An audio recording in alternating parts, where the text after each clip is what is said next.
have seen a crisis when it comes to literacy. It's a crisis decades in the making. It's no secret that our students make their way all the way up to 4th and 5th grade, and they are still struggling. Leaving our children open to academic failure.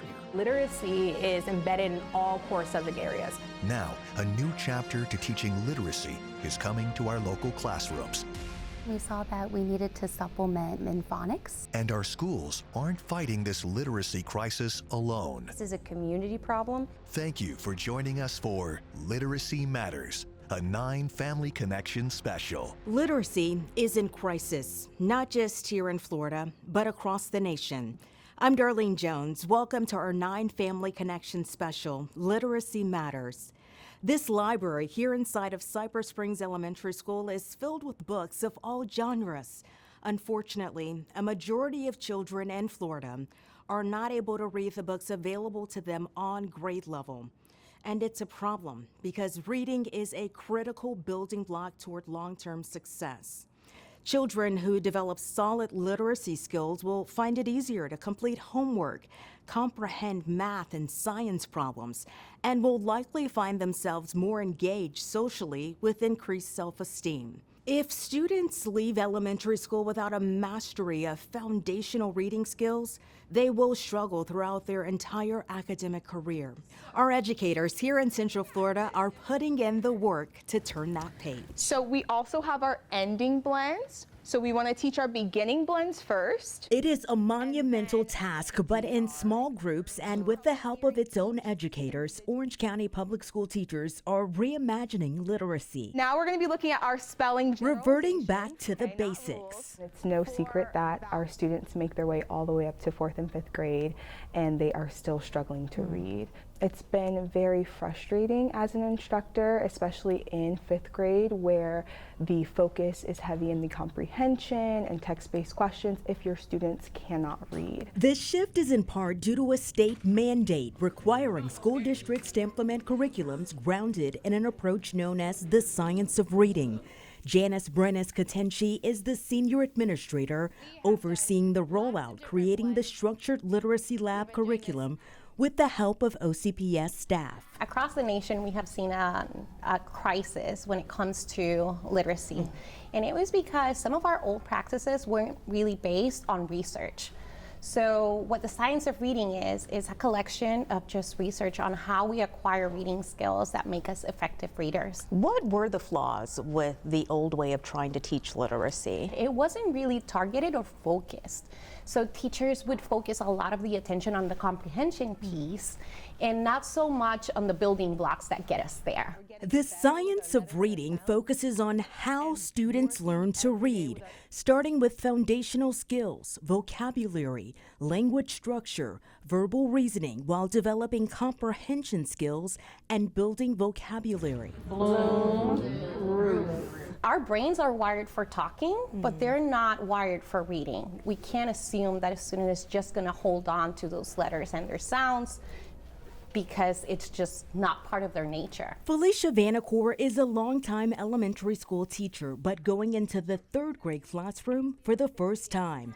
It is a critical year for students who could be held back if they're not able to pass the state test, which requires reading comprehension skills. When you heard that the district was going to be transitioning to a new literacy program, what were your thoughts? So at first I was a little nervous. You know, it just means you've got to relearn some things. I got to learn a lot about morphology. I haven't thought about that part of phonics in a long time. And Orange County teachers know it'll take some time to bridge the gap, but their commitment to getting there is clear. Foregoing part of their summer to train their brains to teach our children using the science of reading technique. This sounds lofty. It sounds great. Is this the answer? Is this really going to work? We see it working. Yeah, I think this is the answer. I think from the feedback that we've received from teachers, kind of like, yes, this is what we've been wanting to get back to. And they're already seeing results with 2 different curriculums under the same science of reading approach.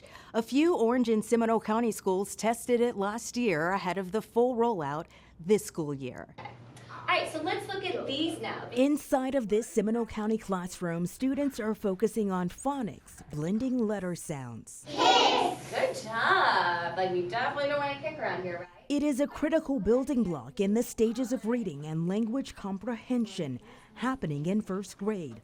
Longtime teacher Adrienne Wainscott calls it the year of reading. First grade is where we really focus on those foundational skills. The end game in reading is remembering and understanding what you've read. So having those foundational skills come automatically as you go help you to be more successful in reading. Wainscott was part of a group of teachers who took U-Fly on a test flight this past school year. One of our teammates had kind of played around with U-Fly with some of the children she was tutoring outside of school and found success with it and brought it to the attention of our coach and administration, and they green-lighted that for us. The U-Fly curriculum developed at the University of Florida was built on what's known as the science of reading approach.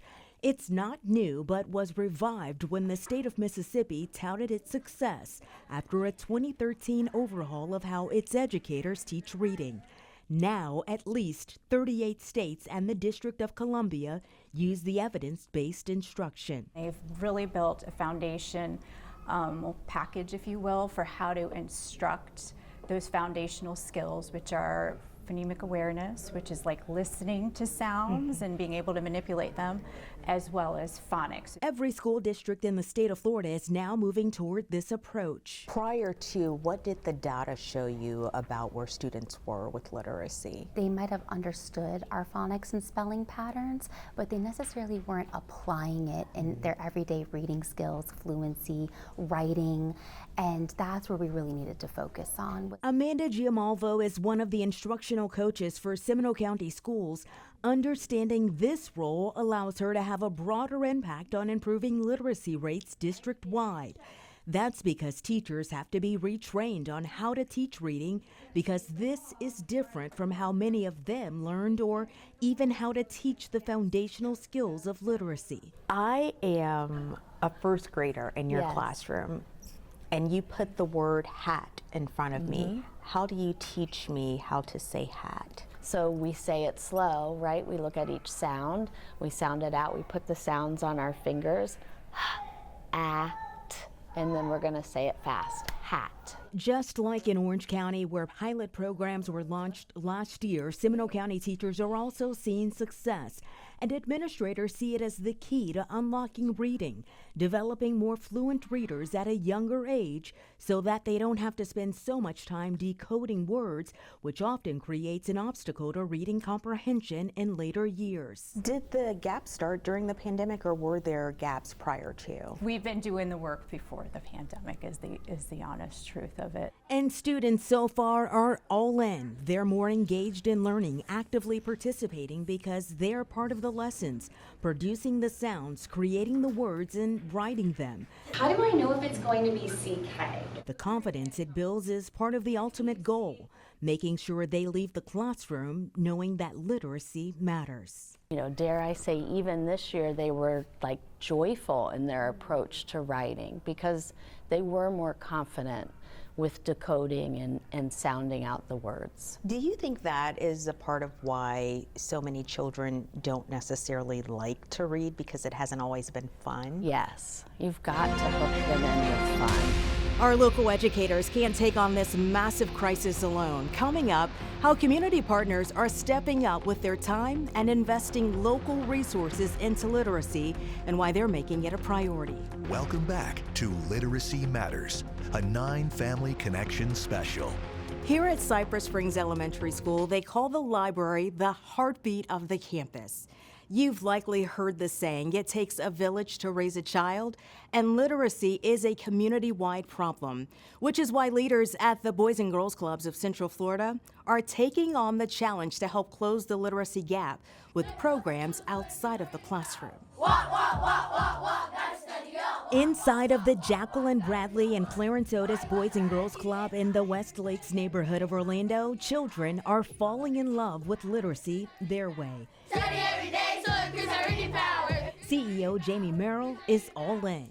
So kids are coming to us for after school and summertime programming for safe places to be that has great extracurricular programs. If you can't read and write and do math, as you grow up, you're going to struggle in every aspect of your life. What does the data show you about literacy rates? Nationally and locally, only about 33% of kids when they're tested in 4th and 8th grades are at or above reading level. And that wasn't acceptable for anyone. So 2 years ago, the Boys and Girls Clubs of Central Florida introduced a pilot program, The Magic of Literacy, in just a few of its clubs. Walk, walk, walk, walk, walk, gotta read my books. Why you watching on TV makes you tired? Need to read books so your grades will get higher. We had to find pieces of literature that kind of reflect their interests, like their hobbies, their passion areas, and kind of embed that within our instruction with our academic success program. So for us, we had to hear our youth voices to hear why they didn't enjoy reading. It's led to poetry jams, reading fairs with stories written by the youth, and a host of creative programming led by the children. Club members are tested throughout the year to monitor their progress. What does the last paragraph of your essay include? And inside of the clubs where the pilot launched 2 years ago, the director of academic success believes the data speaks for itself. Within 2 years, we went from 60% of our club members that not performing on grade level to about 40%. So if you think about that, 20% of just being able to close the gap in which our club members were not performing. Hey guys! The CEO is now turning the page to an ambitious goal, expanding the magic of literacy from a pilot to a staple in all Central Florida clubs. That's what's incredible to me about the clubs being a part of this, is that you acknowledge that this isn't something we can just fix in the classroom during the school day. There's got to be a community partnership around making literacy a priority. I can even say it with my own children. You have to go home and read with them. You have to have them in different environments. But does that fit in everyone's schedule? It doesn't necessarily always fit in everyone's schedule. So if we don't, as a community and multiple organizations, focus on supporting everybody that supports the child, then we won't succeed. And that is the magic of literacy, opening the door for success in writing, math, science, and social studies. Dr. Phillips Charities partnered with the clubs to pilot the program, and now the Ginsberg Institute and Nemours Children's Health will help with the expansion, recognizing that literacy is also a component of health equity. For its executive director, Nancy Malello, it's personal. My son had a difficulty learning to read and didn't learn to read until 4th grade. We had the opportunity and the resources to provide him with tutors, but there are communities that don't have that opportunity, that don't have the resources financially, and that was another reason we love the Boys and Girls Club. What message are you trying to send? You have to be able to read a number of medications as well as instructions from your doctor, and if literacy is a problem, it can impact your health. As a child, if you really are not reading on grade level, that you have a lower rate of graduating from high school. If you graduate from high school, you have a higher paying job and you have opportunities. But it all starts here, helping children develop a love for reading. It is not just a school district problem. We partners with our school districts. They've been phenomenal partners, and that's the only way we're able to do this work, you know. You can do your part. Spending just 30 minutes a day engaging with children at our local clubs makes a huge difference. The Boys and Girls Clubs have libraries within the clubs. There, children can check out books, and there are even books donated there for them to keep at home. That's important because research shows children are more likely to achieve academic success when they have access to books in their home. Coming up, how one mother's fight for her own son is writing a new chapter for children with a learning disability, not just here in Central Florida, but around the world. Welcome back to Literacy Matters, a 9 Family Connection special. You've already heard about how difficult it can be to get children to fall in love with reading. Imagine how a learning difference or disability can further complicate or slow down literacy development and even create frustration for that child. But it doesn't have to be a roadblock. The Read Foundation was birthed from a mother's pursuit to expand access to resources for those children, including her son.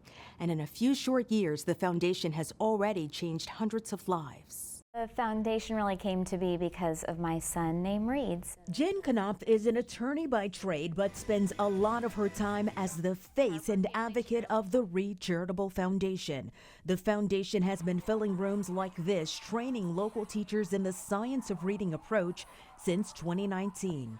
4 years before state lawmakers made it a requirement here in Florida. Of his first grade year, he kind of broke down and said, "Mom, everybody makes fun of me and says Reed can't read. And, school's not for me." Finally decided to have him tested and found out that he had dyslexia, which is a learning difference in reading, writing, and spelling, dysgraphia, which is a learning difference with writing, and later ADHD. So quite the trifecta. A neuropsychologist suggested she tap into a tutor who could work with him using the Orton-Gillingham approach, but she could only find one person in the area trained. The training is expensive and only available in certain parts of the country. It's a multifaceted, structured way of teaching literacy when reading, writing, and spelling does not come easily, and it focuses on meeting the learning needs of each individual student. It was very expensive. She had a wait list a mile long, and it was all women that looked like me, moms who had the resources to afford to take their child to that tutoring 3 to 5 days a week. I realized very quickly what happens to everybody else that isn't as lucky as us. It was like a secret society. You either knew that this existed or you didn't. And really that's kind of been the history of literacy and having access. It pushed her to write a new chapter, bringing the Orton-Gillingham approach to Central Florida. With the help of partners in fundraising efforts, the Read Charitable Foundation has now provided training for teachers in 42 states and 10 different countries, either for free or at a fraction of the cost of any for-profit that does structured literacy instruction. We also then provide the coaching afterwards. This is instruction that they really should be getting in the last 2 years of their pre-service program, because that hasn't been happening at the university level. And she believes that's part of how we ended up with the literacy crisis, but it's also why more states, including Florida, are now mandating the science of reading approach. My goal for RCF is I hope we don't have to exist, at least not in training teachers, in 20 years, hopefully less. If we're still here, that it's, we're providing resources to families, and maybe we're providing additional tutoring for kiddos that are really struggling. And literacy matters because when children don't unlock it, the consequences last a lifetime. 70 to 80% of the prison population is functionally illiterate, and around 40 to 50% are dyslexic. And yet dyslexics also make up 40% of the world's self-made millionaires and billionaires. They're wildly creative and think outside the box. They're the entrepreneurs of the world. What cures are we are atrophying behind bars because they didn't get what they needed, because every single child isn't getting what they need. I've interviewed, over a dozen people for this, and everybody is on the same page. Everyone says literacy is a priority, but it's taking us a long time to get it right.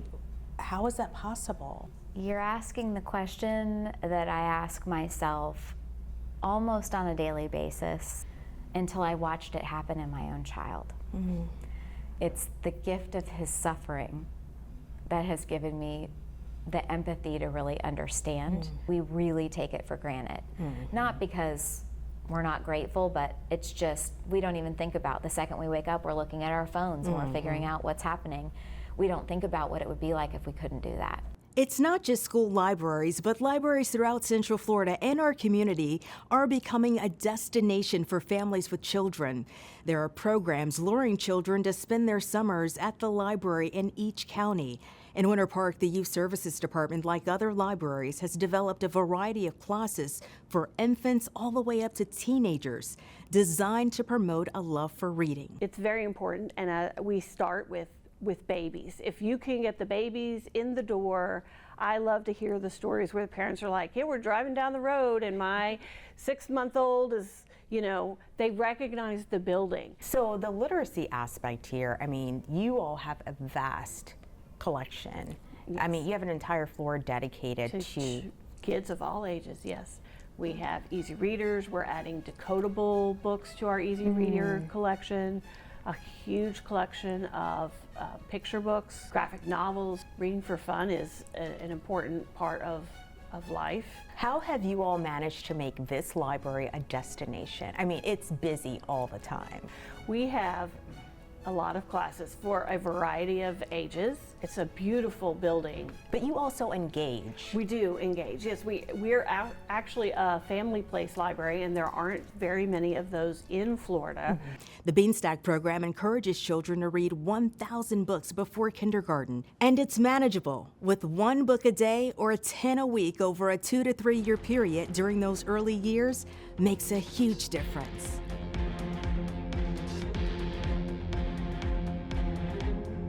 Our thanks to the administrators and staff here at Cypress Springs Elementary School for inviting us into their library, the heart of the campus. If you would like any more information about the stories we've shared tonight, they'll be on our website, 9family.com. And remember, start building that library at home, 1 book at a time. A child who reads just 15 to 20 minutes a day at home can unlock a world of possibility in all aspects of their lives, because literacy matters. I'm Darlene Jones. Good night. Thanks for watching Literacy Matters, a 9 Family Connection special.